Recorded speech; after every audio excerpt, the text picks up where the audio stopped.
부르심과 순종의 복이라는 그런 제목으로 말씀 나누실 때 여러분들에게 하나님의 음성으로 들려지는 역사가 있기 원합니다. 오늘 본문 1절 말씀을 우리 다시 한번 같이 읽겠습니다. 시작.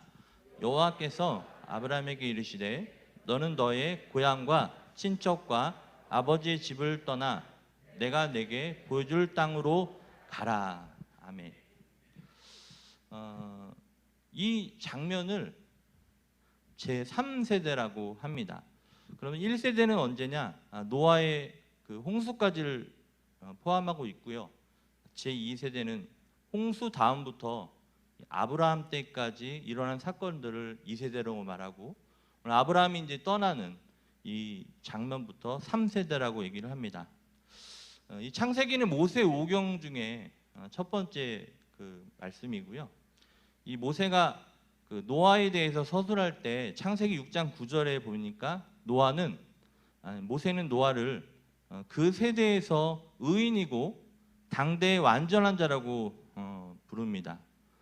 그러나 이 구절에서는 아브람이라고 돼 있죠. 아브람에게 그러한 칭호가 주어지지 않고 있음을 보는데요. 이유가 있는데, 분명히 이것은 여호수아 24장 우리 2절을 봤으면 좋겠어요. 같이 읽습니다. 시작. 이스라엘 하나님 여호와께서 이같이 말씀하시기를 옛적에 너희의 조상들 곧 아브라함의 아버지 나홀의 아버지 데라가 강 저쪽에 거주하여 다른 신을 섬겼으나, 아브라함이 그의 아버지와 형제들과 함께 우상을 숭배했고 하나님 앞에서가 아니라 다른 신 니브롯이라고 하는데 그 앞에서 섬겼기 때문에 이렇게 의인이라고 칭함을 받지 않은 것 같습니다. 이 니브롯은 바벨론 종교인데요. 그가 만들어낸 그 우상입니다. 그래서 모세는 그 아브라함의 품격에 대해서 아무것도 말하지 않고 있으며 그에 대해서 어떠한 찬양도 하지 않고 있는 거예요. 왜냐하면 아까 봤듯이 그 우상 숭배는 찬양 받아야 하는 것이 아니라 비난 받아야 하기 때문이죠. 이제 그러나 아브라함도 우상을 섬겼지만 이 아브라함은 하나님의 은혜를 찬양하고 그분을 높이 예배하게 됩니다. 이는 하나님께서 이 우상 숭배자를 우상 숭배하는 일에 더 이상 머무르게 허락하지 않고 이 아브라함을 불경건한 자의 장소에서 다른 곳으로, 다시 말해서 경건한 자리로 하나님께서 불러내셨기 때문입니다. 그래서 이 부르심은 장엄하고 칭송할 만한 것이라는 거죠. 지금 이 시간에도 하나님께서 아브라함처럼 불경건한 자의 장소에서 경건한 자리로 불러내시기를 축복합니다. 그리고 이 자리가 경건한 자리, 또 유튜브로 예배드리는 그 예배의 자리가 경건한 자리로 믿으시길 바랍니다. 그래서 예배의 자리로 아브라함도 우상 숭배의 자리에서 불경건한 자리에서 경건한 자리로 불러주셨던 것처럼 여러분 친한 가족들, 그들을 경건한 자리로 부르심이 있는 그런 은혜가 있기를 원합니다. 히브리서 11장 8절 9절 말씀을 함께 읽어보겠습니다. 시작. 믿음으로 아브라함은 부르심을 받았을 때에 순종하여 장래의 유업으로 받을 땅에 나아갈새 갈 바를 알지 못하고 나아갔으며, 믿음으로 그가 이방의 땅에 있는 것 같이 약속하신 땅에 거류하여 동일한 약속을 유업으로 함께 받은 이삭과 야곱과 더불어 장막에 거하였으니. 우상 숭배에서 인도해내신 이러한 축복은 아브라함 자신의 공로나 그 힘이 아니고 이 아브라함을 불쌍히 여기고 그리고 부르신 이 하나님에게 다만 그 축복의 근원이 있다는 것을 얘기합니다. 이와 같이 모세는 자기 백성에게 그들은 여호와에 의해 선택받았으며 이러한 선택은 그들이 받을 자격이 있어서가 아니라 하나님이 그들을 사랑하시고 조상에게 주신 약속을 지키시기 때문이라는 점을 상기시키고 있는 것이죠. 그 약속이 신명기 29장 13절에 나와 있는데요. 같이 읽어보겠습니다. 시작. 여호와께서 내게 말씀하신 대로 또 내 조상 아브라함과 이삭과 야곱에게 맹세하신 대로 오늘 너를 세워 자기 백성을 삼으시고 그는 친히 내 하나님이 되시려 함이니라. 약속하고 계시죠. 여러분들 이 예배의 자리, 기도하고 찬양하는 이 자리로, 경건한 자리로 하나님이 부르셨다는 것을 믿으시기를 축복합니다. 우연 같은데 우연이 아닌 거예요. 이 자리에 있는 것 자체가, 예배 자리에 있는 자체가. 더불어 아직도 이 거룩한 자리에 함께하지 못하고 있는 우리 사랑하는 남편, 또 아내, 우리 자녀들, 우리 부모님, 하나님께서 부르시고 있다는 것을 깨달아서 예배 자리에 함께하는 축복이 있기를 원합니다. 우리 2절 말씀에 보면은 내게 복을 주어라는 말이 있는데요. 성경에서 축복한다라는 단어는 증가와 성장을 뜻합니다. 그러므로 이 언약의 부분은 아브라함의 자손이 크게 불어나리라는 것뿐만 아니라 그 자손이 더욱더 끊임없이 성장하고 증가하리라는 것도 그 자신이 믿어야 한다는 것을 뜻하는 거죠. 따라서 첫 번째 선물은 뭐냐면 이 아브라함이 큰 민족이 될 것이라는 점이라는 건데요. 그의 자손들이 왕국, 권력, 부, 법, 교회 등을 갖게 될 것이라는 것입니다. 왜냐하면 이런 것이 있어야 당연히 국가라고 불리워지기 때문이라는 것이죠. 두 번째 선물은 이 민족이 끝까지 존속될 것이라는 점이라는 겁니다. 시편 89편 30절에서 33절까지 말씀을 같이 읽어보겠습니다. 시작. 만일 그의 자손이 내 법을 버리며 내 규례대로 행하지 아니하며 내 율례를 깨트리며 내 계명을 지키지 아니하면 내가 회초리로 그들의 죄를 다스리며 채찍으로 그들의 죄악을 벌하리로다. 그러나 나의 인자함을 그에게서 다 거두지는 아니하며 나의 성실함도 패하지 아니하신다고 말씀하고 있는 것이에요. 사실 이스라엘 백성들은 고통을 많이 받았습니다. 베냐민 지파는요 거의 완전히 사륙당한 때도 있었고요. 이스라엘 왕국은 완전히 멸망당했죠. 유다 지파도 역시 바벨론 왕과 시리아, 애굽인들로 인해 여러 면으로 약화되었습니다. 그러면서도 그리스도에 관한 약속이 이루어질 때까지 하나님께서 그 백성을 보호하셨다는 것입니다. 그리고 진정한 축복과 번성이 시작되었습니다. 왜냐하면 믿지 않는 유대인 대신에 이방인들이 가득히 들어왔고, 그래서 이 아브라함의 씨가 창세기 22장 17절과 같이 사실상 바다의 모래와 하늘의 별과 같이 되었기 때문입니다. 세계의 어떤 왕국도 어떤 국가도 그러한 축복을 누리지 못했습니다. 다른 왕국들은 존속했던 기간이 얼마나 짧았습니까? 그러나 이 아브라함의 후손은 영원히 존속할 것입니다. 우리가 축복의 기원을 살펴보고 싶으면 모세, 또 여호수아, 또 사사들이 많이 나오죠. 또 열왕기들이 많이 나옵니다. 그 대한 역사적인 기사를 성경에서 차례로 보시면 알 수 있다는 것이죠. 2절에 보면은 내 이름을 창대하게 하리라는 그 말씀 나오는데, 우리가 이방인들 가운데서 있을지라도 널리 그리고 크게 높임을 받을 것이라는 그런 말이죠. 모세는 신명기 4장 6절 7절에서 이것을 이렇게 설명하고 있습니다. 함께 읽어보겠습니다. 시작. 너희는 지켜 행하라. 이것이 여러 민족 앞에서 너희의 지혜요 너희의 지식이라.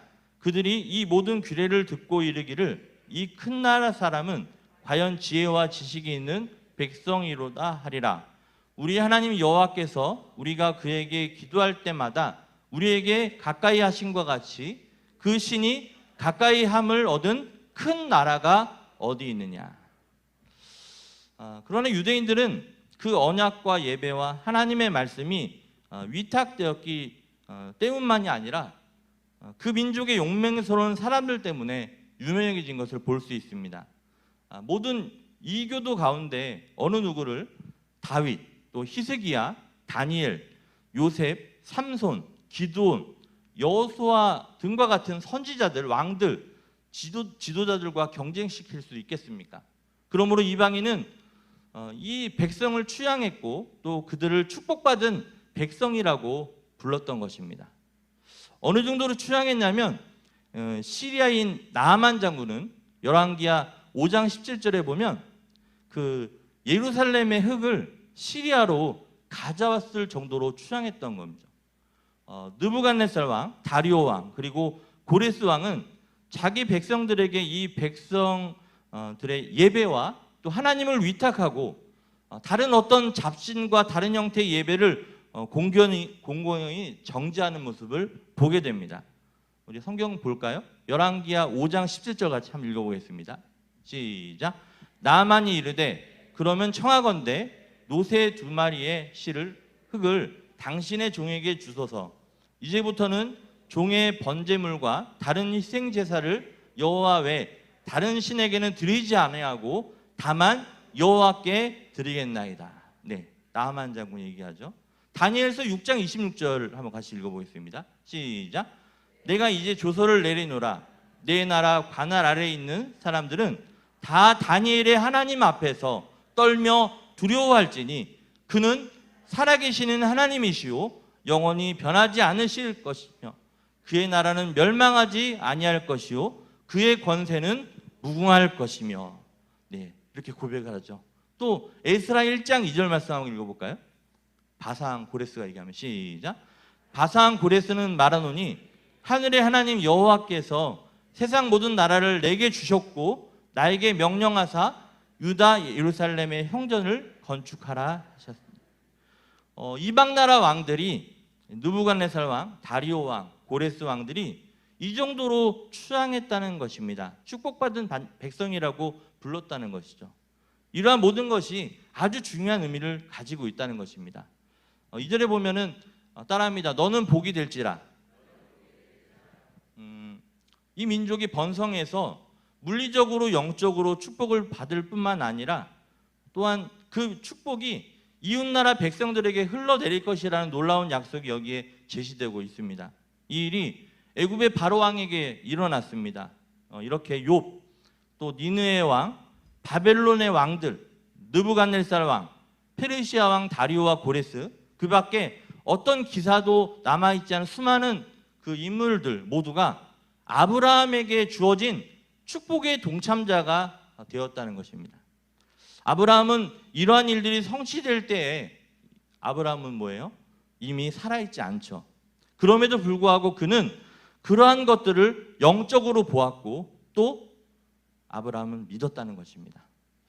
이것을 보면은요, 조상들의 이 믿음의 기도가 너무 중요하다는 것을 알 수 있습니다. 아브라함의 이 믿음의 기도를 통해 후손들이 또 후손뿐만 아니라 그 이방 나라들까지 복을 받는 것을 보지 않습니까? 저도 개인적으로 이제 4대째 믿음의 가정인데요. 제가 서울의 대강교회 전도사로 있을 때 이제 예배가 2시 예배 마치고서 집에 왔는데 아버지가 카세트 테이프를 이렇게 수십 개를 꺼내 놓으신 거예요. 근데 그 테이프는 어떤 거였냐면 내용이 그 가정 예배 드렸던 테이프였습니다. 근데 그 테이프를 들어보라고 해서 이제 지금은 카세트 많이 안 쓰시죠? 근데 이제 카세트 저희는 집에 있는데 그곳에서 들어보면은 거기에 저에 대해서 요한이 또 동생 요셉이 마태 위에서 할아버지 또 아버지 할머니가 어머니가 기도했던 내용들이 거기에 심어져 있는 거예요. 그러면서 내가 이렇게 지금 전도사로 사역할 수 있는 것이 내가 한 것이 아니라 그 할아버지의 기도 또 증조 할아버지도 신앙생활 잘 하셨으니까요. 그런 기도가 심어져서 이렇게 된 것을 보게 됩니다. 여러분들도 여러분들의 기도가 특별히 기도하러 모이셨는데 기도가 여러분들의 자녀를 살리기 축복합니다. 여러분들의 가문을 살리기를 축복합니다. 그래서 기도에 승리하셔서 인생에 승리하기를 간절히 바랍니다. 왜 그렇죠? 이 기도는 누구를 움직입니까? 하나님을 움직이기 때문에 그래요. 내가 스스로 하면 그 일밖에 못하지만 나는 내려놓고 내 안에서 성령께서 주님께서 일하시면 더 큰 일을 할 수 있음을 경험하기 때문에 그렇습니다. 여러분들의 기도를 통해서 여러분들 자녀들이 또 여러분의 가정이 하나님의 축복 다 받으시기를 주님의 이름으로 부탁드리겠습니다. 3절 말씀 함께 읽겠습니다. 시작. 너를 축복하는 자에게는 내가 복을 내리고 너를 저주하는 자에게는 내가 저주하리니 땅의 모든 족속이 너로 말미암아 복을 거두하신지라. 사실 우리 교회에는요 적과 반대자가 없어질 날이 없습니다. 아브라함 시대뿐만이 아니고요 지금 살고 있는 우리들에게도 그러한 일들이 있죠. 이 사탄은요 교회를 싫어합니다. 그렇기 때문에 이 마귀 사탄은 교회에 대항하여 여러 가지 방법으로 음모를 꾸미고 있고 여러 종류의 위험을 선동하는 것을 영적으로 보게 됩니다. 참 교회인 이 아브라함의 후손이 우리들도 다 교회죠. 작은 교회 아닙니까? 이런 것을 경험하게 될 때 하나님은 교회의 적들이 벌을 받게 될 것이라고 하나님이 위협하십니다. 왜냐하면 하나님 자신은 그 사단과 그 적에게 벌을 내리실 수 있는 분이기 때문에 그래요. 성경에 많이 나와 있는데 애굽의 바로 왕도 멸망당하지 않습니까? 하나님의 공격이 들어가죠. 출애굽기 14장 28절에 보면 이 바로와 그의 군대들을 홍해에 쓸어 넣는 것을 볼 수 있습니다. 같이 읽어볼까요? 14장 28절 시작. 물이 다시 흘러 병거들과 기병들을 덮되 그들의 뒤를 따라 바다에 들어간 바로의 군대를 다 덮으니 하나도 남지 아니하였더라. 모세가 지팡이를 들어서 뭐가 갈라졌죠? 홍해바다 갈라졌잖아요. 그래서 이스라엘 백성들이 다 건너고 난 다음에 그 애굽의 군대가 쫓아와서 그 홍해바다가 다시 닫혀서 다 죽게 되는데 한 명은 남았나요? 하나도 남지 않았습니다. 근데 이와 같은 유업이요 이방의 왕 시온과 옥의 죽음을 초래하였고 그들의 왕국도 멸망시켰다는 것을 볼 수 있는데 신명기서에 나와 있어요. 신명기 2장 32절 33절 같이 보겠습니다. 시작. 시온이 그의 모든 백성을 거느리고 나와서 우리를 대적하여 야스에서 싸울 때에 우리 하나님 여호와께서 그를 우리에게 넘기심에 우리가 그와 그의 아들들과 그의 모든 백성을 쳤고. 이게 뭐예요? 모든 백성을 누가 치신 거예요? 하나님께서 쳐서 이 이방왕 시온을 물리칩니다. 또 신명기 3장 3절도 읽어볼까요? 시작. 우리 하나님 여호와께서 바산왕 옥과 그의 모든 백성을 우리 손에 넘기심에 우리가 그들을 쳐서 한 사람도 남기지 아니하였느니라. 하나님께서는 하나도 남기지 않고 그 적들을 물리치시는 것을 볼 수 있습니다. 그 하나님이 우리의 하나님인 것을 알고 여러분들 영적으로 육적으로 승리하는 인생이 되기를 원합니다. 사실 온 세계의 왕국, 즉 바벨론과 아수르와 히랍과 로마 등이 모두 교회를 해쳤기 때문에 멸망당하였습니다. 하나님이 살아서 역사하신다는 것을 여러분들 믿으시기를 축복합니다. 한편 우리 교회에 우호적인 사람들에게 축복이 있은 게 약속이 되어 있어요. 애굽에 살던 산파들이 있지 않습니까? 산파들은 이 백성을 미워하지 않았기 때문에 하나님이 그들을 위해 집을 세우셨는데요. 출애굽기 1장 20절 말씀 함께 읽어보겠습니다. 시작.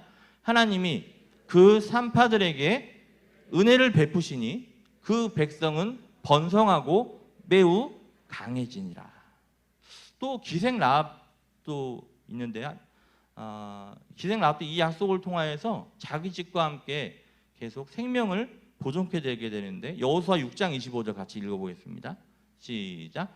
여호수아가 기생 라합과 그의 아버지의 가족과 그에게 속한 모든 것을 살렸으므로 그가 오늘까지 이스라엘 중에 거주하였으니 이는 여호수아가 여리고를 정탐하려고 보낸 사자들을 숨겼음이었더라. 하나님의 사자 여호수아가 보낸 정탐꾼들을 숨겨줘서 하나님을 도왔죠. 그래서 이 기생 라합도 하나님이 축복해 주시는 것을 보게 됩니다. 우리는 신앙생활하면서 교회나 목회자 또 성도에게 친절을 베푼 사람들을 여호와 하나님께서 축복하신 것을 여러 방면에서 보았을 것입니다.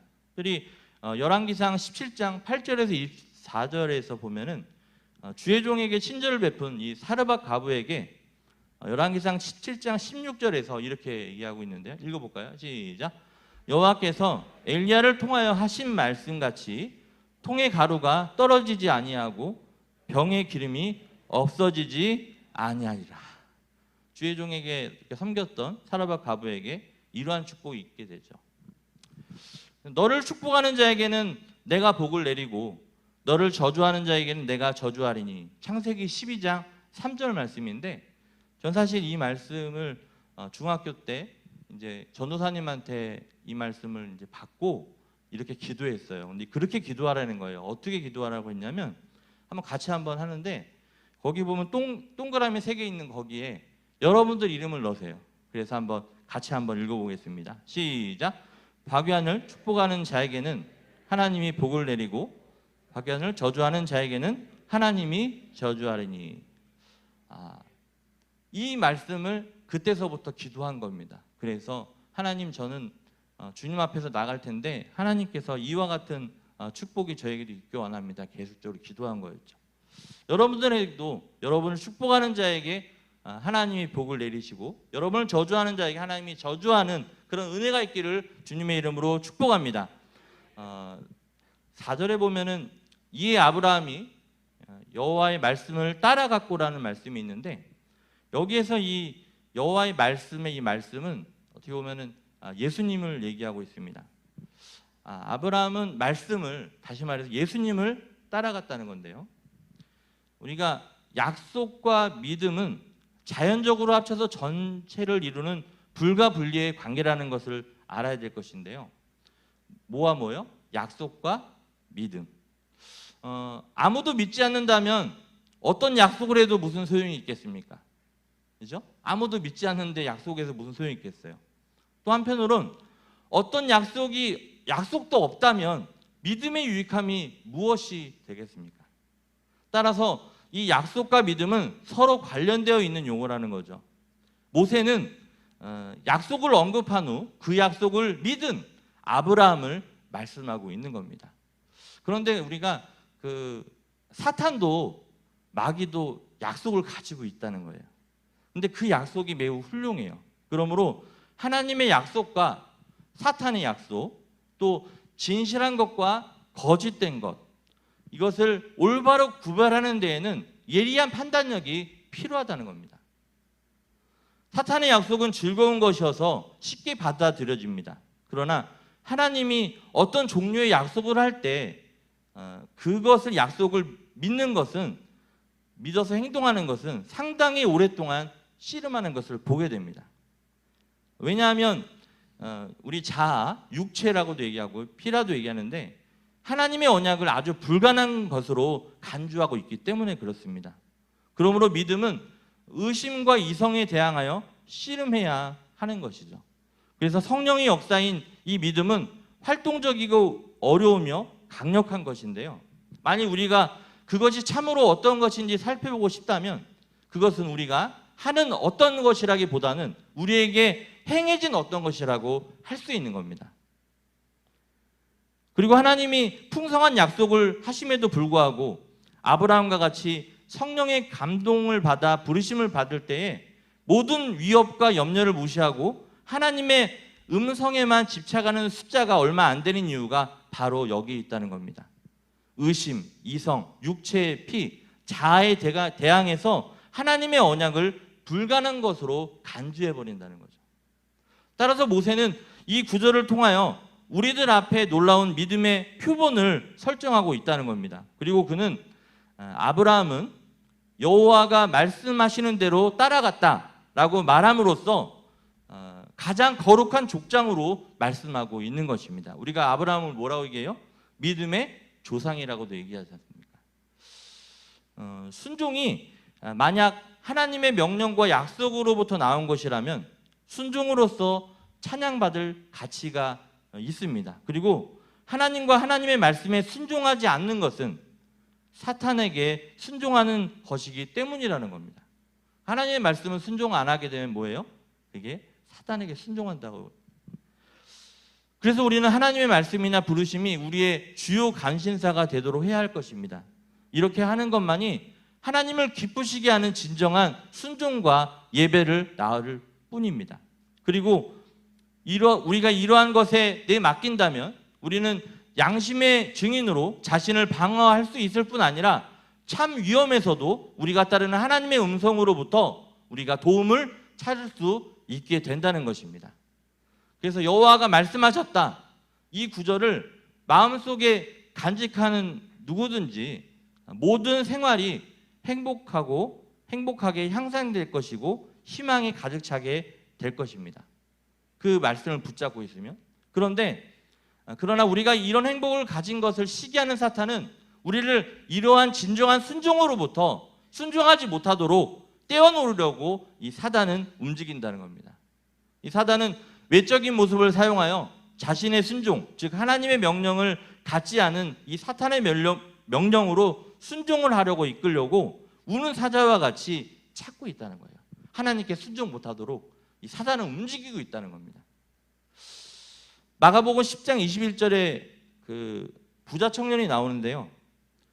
모든 것을 팔고 나서 그리스도를, 예수님이 나를 따르라고 얘기하지 않습니까? 그런데 이 청년은 어떻게 하죠? 예수님의 그 말씀에 순종합니까? 순종하지 않습니까? 순종하지 못하지 않습니까? 근데 중요한 게 있는데요. 우리 십계명 성경책에 있죠. 근데 거기에 제1계명이 뭐죠? 한번 성경책 보시고 같이 읽어볼까요? 다 알죠? 시작. 너는 나 외에 다른 신을 내게 두지 말라는 거죠.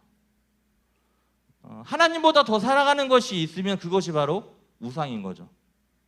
이 부자 청년은 예수님보다 물질을 더 사랑한 것입니다. 십계명은 뭐예요? 모세가 받은 하나님의 말씀이지 않습니까? 더 구체적으로 말하면 말씀 중에도 명령을 얘기합니다. 이 부자 청년은 십계명의 제1계명 하나님의 말씀, 하나님의 명령을 가지고 있지 않은 것이었습니다. 아무리 부자였고요, 또 아무리 젊었고 또 예수님을 만나고 있지만 예수님의 말씀에 뭐예요? 순종하지 않은 거죠. 근데 그 순종하지 않은 게 몇 계명을 어긴 거예요? 1계명을 어긴 겁니다. 그런데 마틴 루터 종교개혁자죠. 마틴 루터가 얘기합니다. 10계명 중에 가장 큰 계명이 1계명이라고 얘기해요. 그러니까 1계명을 나머지 계명들에 다 설명해 준다고 얘기를 하고 있거든요. 근데 이 부자 청년은 제1계명조차도 지키지 않고 있었던 겁니다. 여러분들은 하나님 말고 더 사랑하는 것이 있습니까? 없습니까? 한번 물어보세요. 학생들, 학원이나 또 학교나 이런 것 때문에, 또 청년들, 또 성인들도 마찬가지고요. 내가 정말 하나님을 제일로 사랑하느냐? 부자 청년과 같이 예수님이 만약에 다 그것을 팔고서 나를 따르라고 하면 따를 수 있나 한번 생각해 보라는 거죠. 부자 청년은 하나님의 말씀을 갖고 있지 못했던 겁니다. 10계명, 1계명조차도 지키지 못하고 있었던 거예요. 아마도 순종했다면 그것은 가장 칭송받을 만한 순종의 행위가 되었을 것입니다. 하나님이 아브라함에게 그의 아들 이삭을 희생제로 드리도록 명령한 것에 순종한 것처럼 이 부자 청년도 그 남은 재산을 다 팔고 예수님을 따랐다면 칭송받을 만한 순종의 행위가 되었을 것이라는 거죠. 진정한 순종은 우리들에게 말씀하고 계시는 하나님의 말씀을 듣고 따르는 것으로 구성되어 있다고 말씀하고 있기 때문입니다. 하나님의 말씀이 없는 곳에는 전혀 순종이 없거나 혹은 사탄의 순종만 있을 뿐인 것입니다. 그러므로 사람은 모든 생활과 활동 속에서, 즉 교회에서뿐만 아니라 집이나 어떤 사업장이나 기관에서도 하나님의 말씀을 상고해야 할 것입니다. 만일 우리가 하나님의 말씀을 듣고 따른다면 여러분은 또한 순종하게 되는 것이라는 거죠. 우리가 교회가 있지만 이곳에 말씀이 없다면 여기는 교회가 아니라고 얘기를 해요. 그리고 사업장이나 가정에서도 그곳에 말씀이 있으면 그곳이 교회고 하나님의 집이라고 마틴 루터가 얘기를 하고 있는 것을 보게 됩니다. 왜냐하면 하나님의 말씀과 이 말씀이 누구라고 그랬죠? 예수님이라고 그랬죠? 말씀과 순종은 바로 상호관계로 되어 있기 때문입니다. 그러나 그 중에 어느 하나, 곧 말씀이 없어진다면 순종도 역시 제거되는 거죠. 그렇게 되면 아무것도 없게 되는 것입니다. 여러분들에게 말씀이 떨어지면 그 말씀에 순종하시는 여러분들 되기를 주님의 이름으로 축복합니다.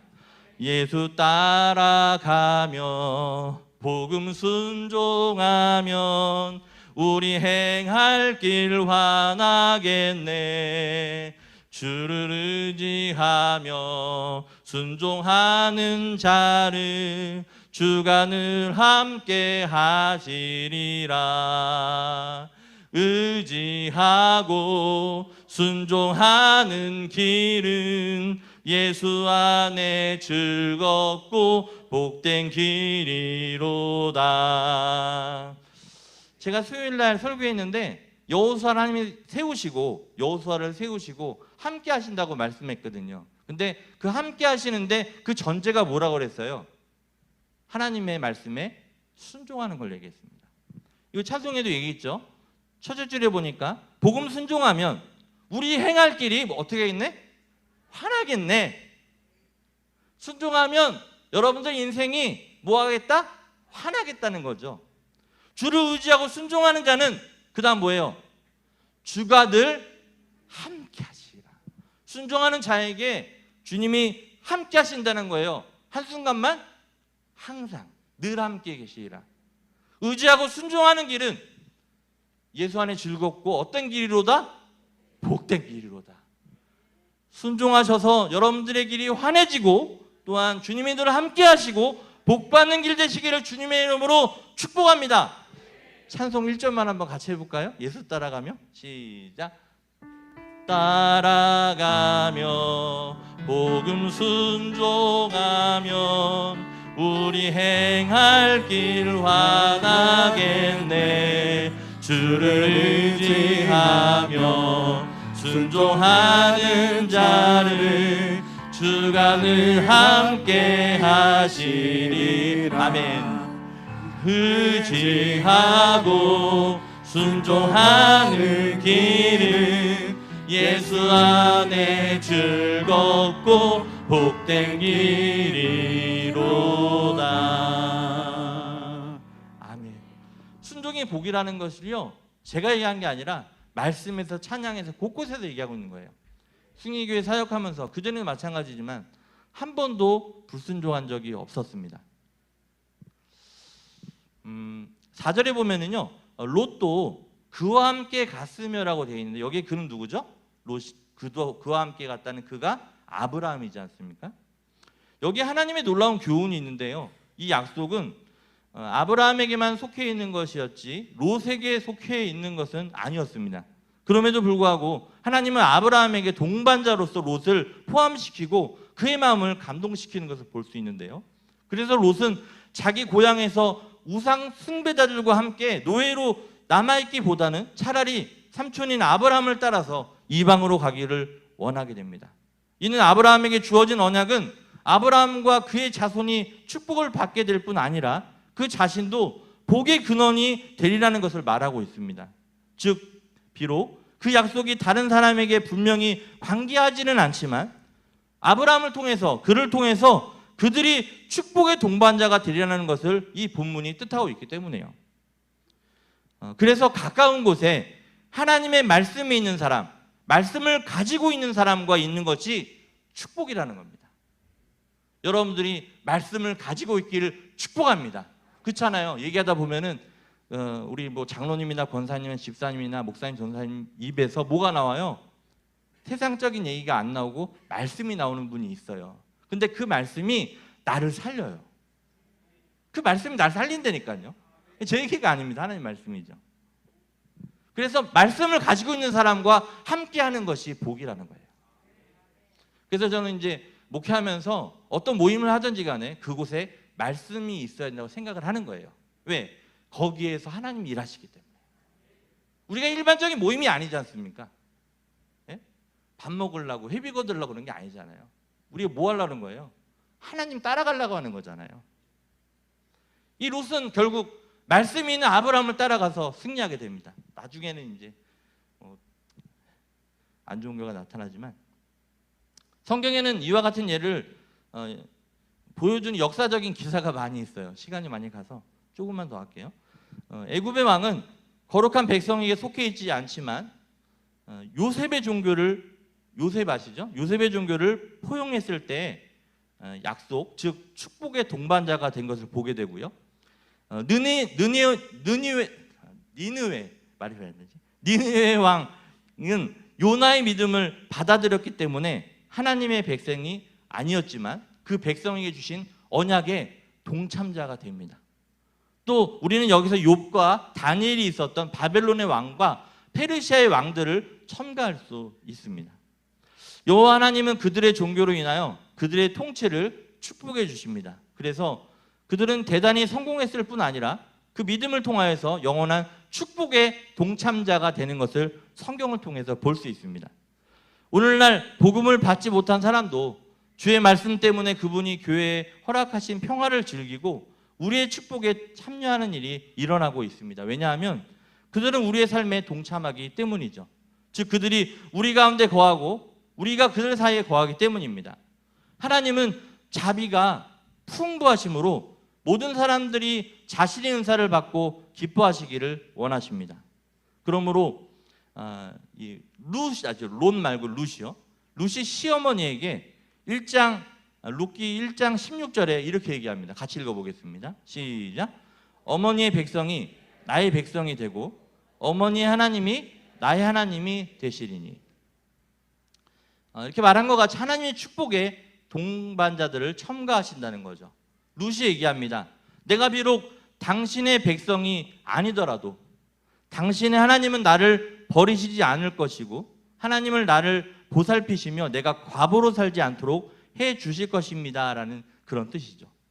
결국 이 룻은 믿음의 배필 보아스를 만나 결혼하게 되는 것뿐만이 아니라 마태복음 1장 5절에 예수 그리스도의 계보에 기록되는 것을 보게 됩니다. 마태복음 1장 5절 같이 읽어볼까요? 시작. 설문은 라합에게서 보아스를 낳고 보아스는 룻에게서 오벳을 낳고 오벳은 이새를 낳고 룻과 시어머니 나오미는 어떤 관계가 됩니까? 축복의 동반자가 됩니다. 그래서 시어머니 나오미는 예수님을 믿고 있었고요. 룻이 이제 그 나오미의 아들들이 다 죽고 시어머니를 따르면서 이와 같은 일이 일어나게 있지 않습니까? 사랑하는 우리 여러분도 며느리와 또는 시어머니와 축복의 동반자가 되기를 주님의 이름으로 축복합니다. 여러분을 관계하는 모든 사람들이 여러분들이 말씀을 가지고 있어서 그 사람을 같이 그 축복의 그 주인의 즐거움에 같이 참여하게 되는 그런 은혜가 있기를 간절히 원합니다. 여러분들로 인하여 남편이 변하고 또 아내가 변하고 부모님이 변하고 또 자녀들이 변해서 그 하나님 나라에 우리 같이 손잡고 걸어가는 그런 축복의 통로가 되어서 축복의 동반자들이 많이 생겨지기를 주님의 이름으로 축복합니다.